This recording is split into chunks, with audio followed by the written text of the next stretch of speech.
দেয় 12-14টা মসজিদের আজান মাইকে শোনা যায়, 14 মসজিদের আজান 14 রকম। আরে আজান কি 14 রকম নাই, একরকম? এক এক মসজিদে এক এক রকম আজান। কেন? আজানের মস্ক নাই।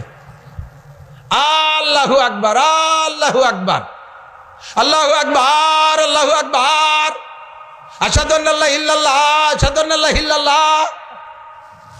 আজান দেশ একামত দেয়, কত কাদামি সালাহ, কত কাদামি সালাহ, আইউলাতের সালাহ, আইউলাতের সালাহ।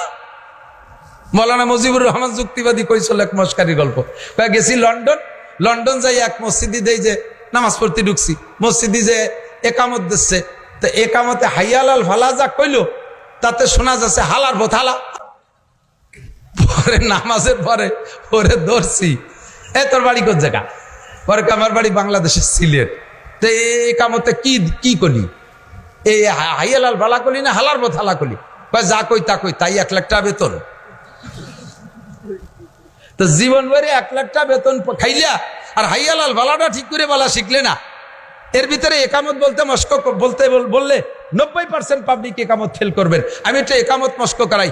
এই একামত মস্ক করানোর ওয়াজটুক কিসসা কাহিনী আর দুনিয়ার আজেবাজে দিয়া 1000 বছর রস করলে যে নেকি হবে, এই একামত মস্কের ভিতরে আপনি তার চেয়ে বেশি নেকি নিয়ে বাড়ি যাবেন ইনশাআল্লাহ।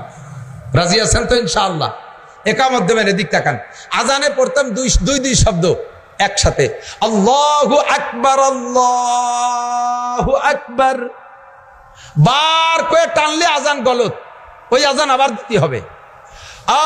আল্লাহু আকবার, আল্লাহু আকবার। আপনার ঈমান নষ্ট হয়ে গেছে। কি বলছেন আপনি জানেন? আল্লাহু আকবার মানে আল্লাহ সবচেয়ে বড়। যদি কেউ টান দেন তখন জিজ্ঞাসা হয়ে গেছে। আপনি তখন কেমন কাহারো কাছে জিজ্ঞাসা করতেছেন আল্লাহ কি বড়? আমার তো তা মনে হয় না। এ আল্লাহ বড় না ছোট? আল্লাহ যে বড় এইটা কি কাহারো কাছে জিজ্ঞাসা করবেন না স্বীকার করবেন? বলেন, জিজ্ঞাসা করবেন না স্বীকার করবেন? কিন্তু আপনি যে আজান আর ইকামত দিয়েছেন আরে টান দিয়ে এটা আপনি জিজ্ঞাসা করে ফেলেছেন, হামজা ইস্তেফহাম, আল্লাহু আকবার। এরপরে আবার আপনি বলেন আল্লাহু আকবার, আল্লাহু আকবার। আরেক মাইর কইছেন আল্লাহু আকবার। কি কইছেন জানেন? আল্লাহ বড় বেয়াদব, আল্লাহ বড় উশৃঙ্খল। আকবার মানে সবচেয়ে বড়, আকবার হলো শয়তানের সিফাত, শয়তানের গুণ হলো আকবার। আকবার মানে উশৃঙ্খল, আকবার মানে বেয়াদব, আকবার মানে উশৃঙ্খল। আল্লাহ কি বেয়াদব উশৃঙ্খল? কিন্তু আপনি বলছেন আল্লাহু আকবার, তার মানে আল্লাহ উশৃঙ্খল। তাহলে আপনার নামাজ কি হয়েছে? ইন্না সলাতা তানহা আলী, এই পিন পড়ে যাচ্ছে, এগুলো সব পিন পড়ে যাচ্ছে, বাল্ব খুলে যাচ্ছে, লাঙ্গলির ইস্তে খুলে গেছে। এর কারণে আপনার নামাজে আপনারা বিড়ির থেকে ফিরেতে পারে না, আপনার নামাজে আপনারা বেপরদার থেকে ফিরেতে পারে না, আপনার নামাজে আপনারা সুদে কারবার থেকে ফিরেতে পারে না, আপনার নামাজে আপনারা গুসখা থেকে ফিরেতে পারে না, আলটালা থেকে ফিরেতে পারে না, জারি যাত্রা করসা গাজীর গান থেকে ফিরেতে পারে না, আপনার নামাজে আপনারা ঠাউর বাড়ি মেলায় যার থেকে ফিরেতে পারে না, মদ গাজা ইয়াবা ফেনচিনিল হিরোইন থেকে ফিরেতে পারে না, পরের জমি জাল দলিল করা থেকে ফিরেতে পারে না, জিনা ব্যভিচার থেকে ফিরাইতে পারে না, দুধে পানি দেওয়ার থেকে ফিরাইতে পারে না, মিথ্যে কথা থেকে ফিরাইতে পারে না। নামাজের দায়িত্ব ছিল এই সমস্ত আকাম থেকে ফিরানো, কিন্তু আপনি নামাজ দ্বারাই শুদ্ধ করতে পারেন নাই, এর কারণে আপনার কোনো আকাম থেকে ফিরাতে পারতেছে না। কষ্ট হচ্ছে? অপ্রয়োজনীয় কিছু বলতেছি? সমস্যাগুলো আছে না নাই কথা বলেন। এরপরে এদিক তাকান, এবার একটু আজান একামতটা মস্ক করাই দে, এদিক আজান দেবে মুয়াজ্জিন। অনেকে আজান দেওয়ার জন্য পাগল, বুড়ো জীবন ভরে আজান দিয়েছে ভুল আজান। এ ফাঁকে যদি বুড়ো রাস্তায় দেরি দেহে কেউ শুদ্ধ আজান একটা দিয়ে ফেলে, বুড়ো গদগদ করে মসজিদে নামাজ না পড়ে আইটি চলে যায়, নামাজ পড়বো না, আমার আজান আরেক করে দিয়ে দিছে। তোমার আজান দিতে এত লোভ, তুমি যে ছাতা আজান দাও ওতে তো আজান হয় না। যে হযরত বিলালের ভুল আজান, এটা আমরা শুনছি। আরে ভুল আজানের অনুমতি আছে, আপনি ভুল আজানের অনুমতি আছে কখন জানেন? আপনার বিলাল রাদিয়াল্লাহু আনহু আশহাদু আল্লাহ কইতে পারতো না, আশহাদু কইতো। তার কারণ হলো উমাইয়ার বাড়ির গোলাম ছিল। হযরত বিলাল মুসলমান হওয়ার কারণে, কলেমা পড়ার কারণে উমাইয়া লোহা পুড়াইয়া হযরত বিলালের জিহ্বায় সেকা দিয়েছিল। সেই সময় জিহ্বাটা পুড়ে খাটো হয়ে গেছে, তাই সে আশহাদু শিন কইতে পারতো না, আশহাদু কইতো। আপনার জিহ্বে পুড়াইছে কোন উমাইয়া?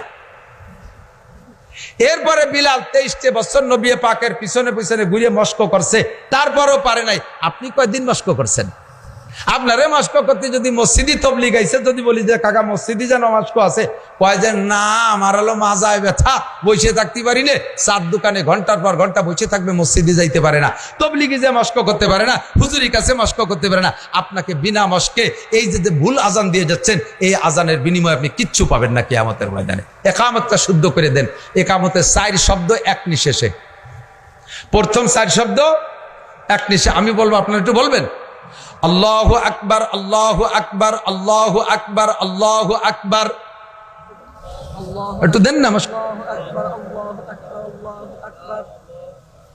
4 শব্দ এক নিঃশেষে। এরপরে প্রত্যেক 2 শব্দ এক এক নিঃশেষে। আশহাদু আল্লা ইলাহা ইল্লাল্লাহ, আশহাদু আল্লা ইলাহা ইল্লাল্লাহ, আশহাদু আল্লা ইলাহা ইল্লাল্লাহ, আশহাদু আল্লা ইলাহা ইল্লাল্লাহ, আশহাদু আন্না মুহাম্মাদার রাসূলুল্লাহ, আশহাদু আন্না মুহাম্মাদার রাসূলুল্লাহ, আশহাদু আন্না মুহাম্মাদার রাসূলুল্লাহ, আশহাদু আন্না মুহাম্মাদার রাসূলুল্লাহ। হাইয়া আলাস সালাহ, হাইয়া আলাস সালাহ,